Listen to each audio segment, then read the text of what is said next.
Hello नमस्कार दोस्तों, आपका स्वागत है मैन एग्ज़ाम गुरु में। आज हम करेंगे स्टैटिक जीके जो MP police constable and group D और एनटीपीसी के हिसाब से बहुत ही अच्छे क्वेश्चन हैं। और जो हमारे चैनल को आप पहली बार आ रहे हैं वो कृपया चैनल को सब्सक्राइब कर लें ताकि और बेल आइकॉन दबा लें ताकि आने वाले वीडियो का नोटिफिकेशन आपके पास जल्द से जल्द पहुँच जाए। चलिए हम स्टार्ट करते हैं फर्स्ट क्वेश्चन से कि भारत के प्रथम रक्षा मंत्री कौन थे। तो हमारे भारत के जो प्रथम रक्षा मंत्री थे वो थे हमारे सरदार वल्लभ सिंह जो भारत के पहले रक्षा मंत्री थे। नेक्स्ट क्वेश्चन पे हम आते हैं, भारत में प्रांतीय स्वायत्तता किस एक्ट के माध्यम से प्रदान की गई। तो वो हमारा जो एक्ट था भारत सरकार अधिनियम 1935 एक्ट के अकॉर्डिंग किया गया है। और इसी के अकॉर्डिंग मैक्सिमम जो हमारे कॉन्स्टेंट है जो हमारा कॉन्स्टिट्यूशन संविधान उसमें भी भारत अधिनियम 1935 की काफ़ी या मैक्सिमम चीज़ें उसी से ली गई हैं जो 1935 में बनाया था। अब हम नेक्स्ट क्वेश्चन आते हैं, झूम खेती भारत के किस राज्य में सर्वाधिक की जाती है। तो झूम खेती हमारे भारत के नागालैंड जो राज्य हमारा नागालैंड राज्य उसमें सबसे अधिक की जाती है, क्योंकि सबसे ज़्यादा ट्राइबल जो हैं हमारे भारत में सबसे ज़्यादा ट्राइबल हैं जो जनजाति है वो नागालैंड में निवास करते हैं मैक्सिमम। और कहा जाए तो झूम खेती एक इस प्रकार की खेती होती है, ये अनुसूचित जनजाति मानता है कि ये हमारे जन्मभूमि या मातृभूमि है और यदि हम इस पर हल चलाएंगे तो इसे बहुत दुख होगा, ये हमारी माँ, इसलिए वो इस पर हल ना चलाते हुए कुछ जगह पे खेती करते हैं, कुछ जगह भूमि पेड़ कटाई की, फिर वहाँ खेती की, उसके बाद फिर दूसरी जगह मूव कर गए, फिर वहाँ पे थोड़े पेड़ काट के फिर वहाँ खेती की और बस मतलब वो उनका एक जगह से दूसरी जगह मूव होता रहता है, एक जगह में ट्रांसफ़र होते रहते हैं, वो उसे कहते हैं झूम खेती। मस्ती से खेती करते हैं उसे कहते हैं झूम खेती, इधर से उधर पूरे में घूमते रहते हैं। नेक्स्ट क्वेश्चन आता है, भारत में सिंचित क्षेत्र के अंतर्गत किस फसल की बुवाई की जाती है। तो भारत में सिंचित क्षेत्र के अंतर्गत धान की बुवाई की जाती है। नेक्स्ट क्वेश्चन आता है कि विश्व व्यापार संगठन को पूर्व में किस नाम से जाना जाता था। तो विश्व व्यापार संगठन को पूर्व में GATT यानी गेट के नाम से जाना जाता था।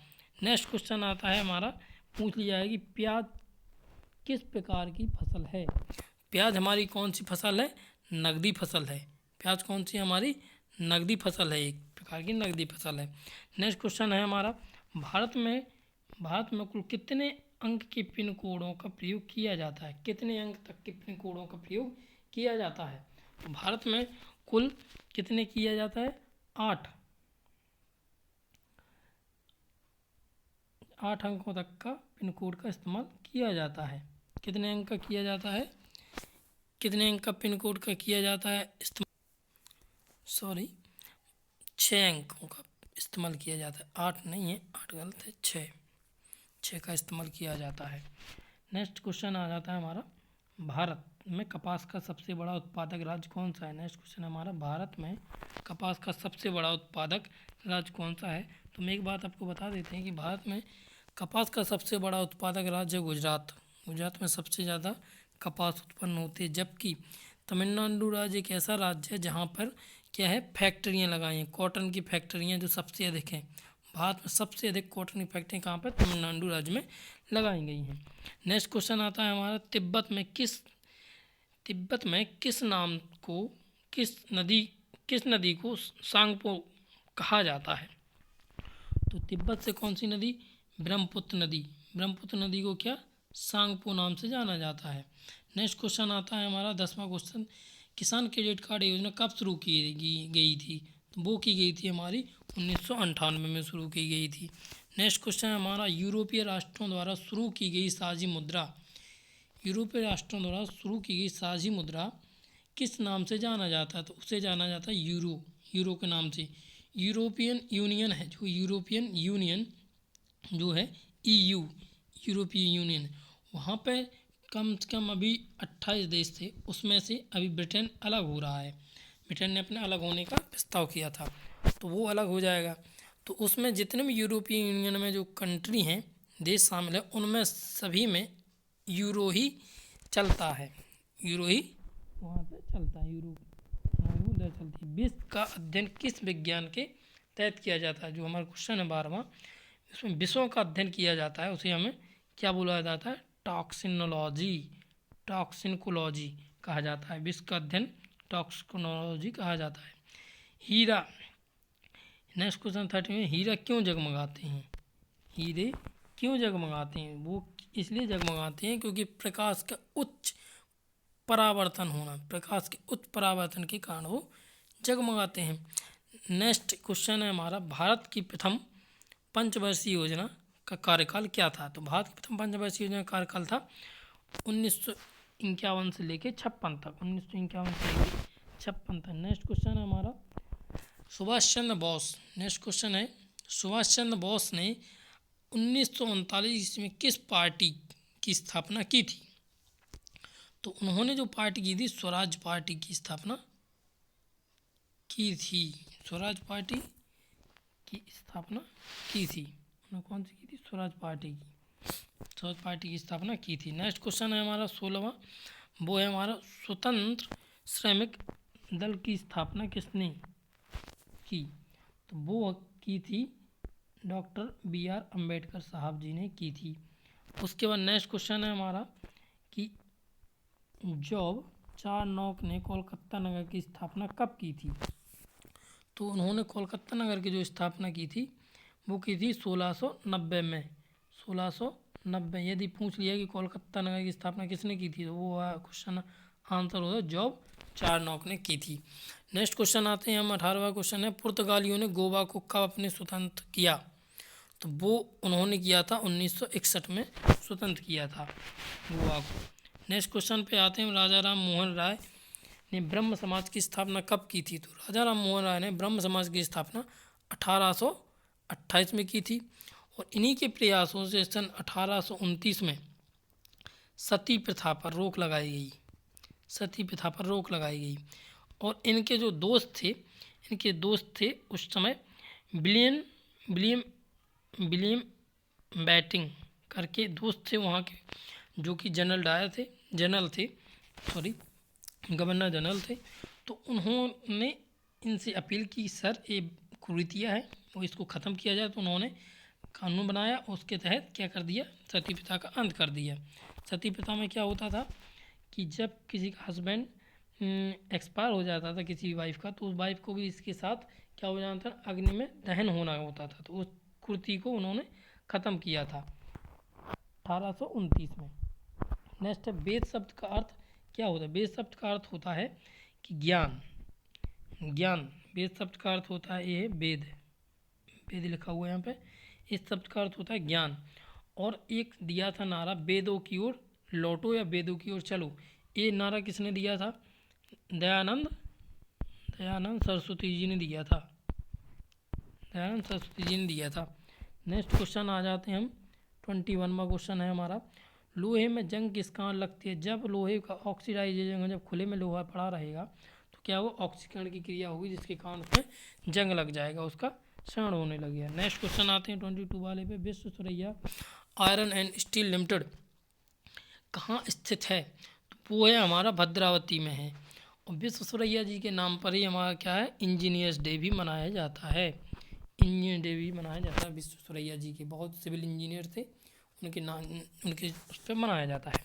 नेक्स्ट क्वेश्चन हम आते हैं 23 में, मानव त्वचा का रंग किसके कारण से बनता है? तो वो बनता है हमारा मेलानिन, मेलानिन प्रोटीन होता है जो बॉडी की स्किन पे होता है, उसके द्वारा ये हमारा क्या बनता है? मानव का त्वचा का रंग बनता है। ब्लड प्रेशर किसके द्वारा मापा जाता है? नेक्स्ट क्वेश्चन था हमारा, ब्लड प्रेशर किसके द्वारा नापा जाता है? तो वो मापा जाता है हमारा शिव मैनोमीटर के द्वारा हमारा मापा जाता है। नेक्स्ट क्वेश्चन आ जाते हैं, जीन शब्द का प्रयोग किसने किया था? तो जीन शब्द का प्रयोग जो किया था वो किया था जॉनसन ने जीन शब्द का प्रयोग किया था। नेक्स्ट क्वेश्चन आ जाते हैं, पेट्रो रसायन उद्योग का व्यापार मुख्य रूप से किस बंदरगाह से किया जाता है? तो पेट्रोल का जो बंदरगाह है वो है मुंबई है, जो कि सबसे बड़ा बंदरगाह है। ठीक, नेक्स्ट क्वेश्चन आ जाते हैं हम 27 में, अग्निशामक में किसका प्रयोग किया जाता है? तो अग्निशामक से समझ लो कि अग्निशामक मतलब अग्नि को बुझाने का काम, अग्नि को बुझाता कौन है, कार्बन डाइऑक्साइड। तो अग्निशामक में हम कौन सा प्रयोग, किसका प्रयोग करते हैं, CO2 का इस्तेमाल करते हैं। 28वां क्वेश्चन है कि जल के निर्जलीकरण में किसका प्रयोग किया जाता है। तो जल का निर्जलीकरण में हम किसका प्रयोग करते हैं, ब्लीचिंग पाउडर का इस्तेमाल करते हैं। जल को साफ करने में ब्लीचिंग पाउडर का हम इस्तेमाल करते हैं। नेक्स्ट है घड़ी के स्प्रिंग में कौन सी ऊर्जा निहित होती है। तो घड़ी की स्प्रिंग में हमारी जो है स्थितिज ऊर्जा निहित होती है। स्थिति के कारण उसमें स्प्रिंग की चाबी हम भरते जाते हैं, पहले आती थी घड़ी, भरते जाते थे फिर छोड़ देते थे, फिर जब तक वो चलती थी स्प्रिंग अपनी पूरी पोजीशन पर वापस से स्प्रिंग नहीं आ जाती थी तब तो वो नहीं रुकती थी। तो उसी में स्थिति के कारण उस पर स्प्रिंग के चलती थी और स्थिति ऊर्जा उसमें स्टोर रहती थी। नेक्स्ट क्वेश्चन आ जाते हैं, किस बल के कारण दूध को मथने पर क्रीम अलग होती है। तो वो है अपना अपकेंद्र बल के कारण, अपकेंद्र बल के कारण ही वो अलग होती है। नेक्स्ट क्वेश्चन आ जाते हैं, कोयले से उत्पादित ऊर्जा को क्या कहा जाता है। कोयले से उत्पादित ऊर्जा को हम तापीय ऊर्जा कहते हैं। और कोयले से ही हमारी क्या है, थर्मल पावर प्लांट जो बनाए गए हैं वो कोयले से ही हमें क्या होता है, कोयले को जलाया जाता है, उसको बड़ा ही पाउडर बना के फिर बॉयलर को उसके ऊपर रखा जाता है और वो उस बॉयलर में वाटर भर दिया जाता है, वो स्टीम में कन्वर्ट होता है। स्टीम को हाई प्रेशर से टरबाइन के ऊपर भेजा जाता है, टरबाइन की बेंच के ऊपर। और जब वो घूमती है स्पीड से, बेंच स्टीम हाई प्रेशर से बेंच के ऊपर जाती है तो टरबाइन मूवमेंट करता है, घूमता है। और जब टरबाइन घूमता है तो उसका कनेक्शन सीधा जनरेटर से होता है और जनरेटर क्या करता है, सीधा इलेक्ट्रिसिटी जनरेट करता है और हमारे ही घर तक वो लाइट पहुंचती है। नेक्स्ट क्वेश्चन है हमारा फ्रेंच। नेक्स्ट हमारा फ्रेंच क्रांति। फ्रेंच क्रांति का आरंभ माना जाता है, कब से माना जाता है। फ्रेंच क्रांति का आरंभ माना गया हमारा बास्तिल किले के पतन से, बास्तिल किले के पतन से माना गया है। फ्रेंच क्रांति का आरंभ जो माना गया है हमारा बास्तिल किले के पतन से माना गया है। अब नेक्स्ट क्वेश्चन हमें दिया गया है कि किस न्यायालय के द्वारा लागू नहीं किया जाता, किसे न्यायालय के द्वारा लागू नहीं किया जाता है। तो निम्न दिए गए हैं, राज्य के नीति तत्व हो गए, मूल कर्तव्य हो गए, मूल अधिकार। मूल अधिकारों को तो न्यायालय द्वारा लागू किया जाता है, बाकी नीति तत्वों को, मूल कर्तव्यों को लागू नहीं किया जाता है। तो ए और बी दोनों ऑप्शन सही है, डी सही है। क्वेश्चन आगे देखते हैं हम 34वां, शस्त्र नियंत्रण के लिए अंतर्राष्ट्रीय संधि को क्या कहा जाता है। शस्त्र नियंत्रण के लिए अंतर्राष्ट्रीय संधि को क्या कहा गया, CTBT। शस्त्र नियंत्रण के लिए अंतर्राष्ट्रीय संधि को क्या कहा, CTBT कहा गया। शस्त्र नियंत्रण की जो अंतर्राष्ट्रीय संधि थी उसको CTBT कहा गया। अब नेक्स्ट क्वेश्चन है हमारा, प्रसिद्ध पुस्तक the general theory of employment interest and money के लेखक कौन है। तो वो हैं हमारे J.M.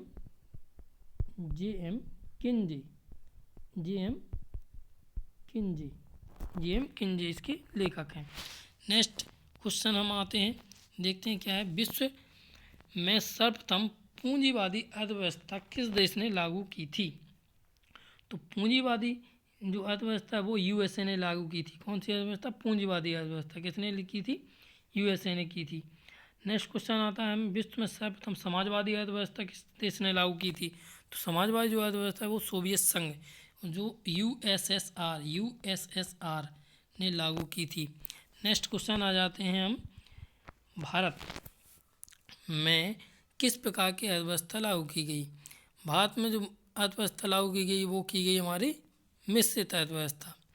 जब हमारा देश आज़ाद हुआ था तब हमारे देश की स्थिति बहुत ही ख़राब थी। उस समय हमने बहुत सोचा हमारे नेताओं ने, और उन्होंने लास्ट में मिश्रित अर्थव्यवस्था को अपनाया कि पूंजी अर्थव्यवस्था और समाजवादी अर्थव्यवस्था को देखते हुए उन्होंने क्या किया, बीच का रास्ता ढूंढेंगे। तो उन्होंने क्या किया, मिश्रित अर्थव्यवस्था अपना ली और तब से भारत में कौन सी मिश्रित अर्थव्यवस्था ही है।